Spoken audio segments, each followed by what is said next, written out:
The African National Congress has hit out at the Western Cape government's powers bill, describing it as unconstitutional and a backward step for the country's democracy. In a statement, the ANC accuses the province's government of using the bill to bring back apartheid discriminatory laws.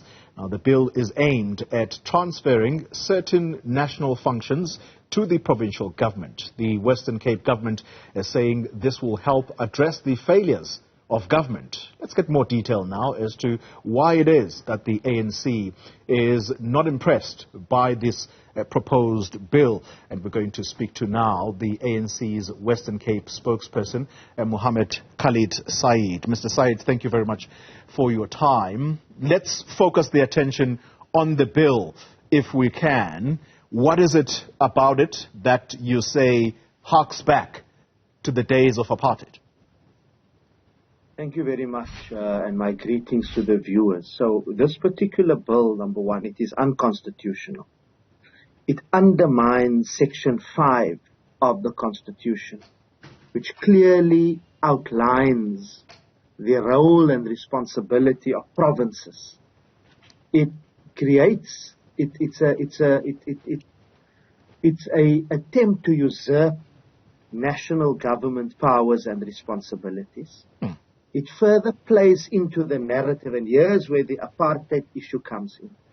It feeds into a narrative of Western Cape exceptionalism, of the Western Cape being this province that is separate from the rest of the country.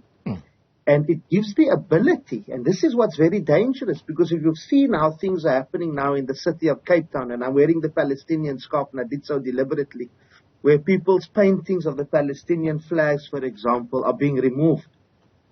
It gives that opening for the Western Cape to implement its own laws willy-nilly, which have already been favoring a minority in this country.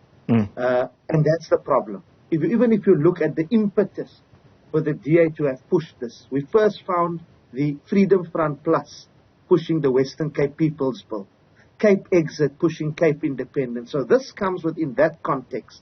The DA wants to speak to its right-wing base, and they're trying to appease that base to show that, look, here as the Western Cape, we are going to have our own laws. It's a move towards federalism, eventually towards Cape independence. So that is why we are saying it's taking us back to that apartheid space, where you had a homelands policy, where spaces in the country were reserved for certain individuals, where various parts of our country were cut off and were divided from each other. We were not a unitary state.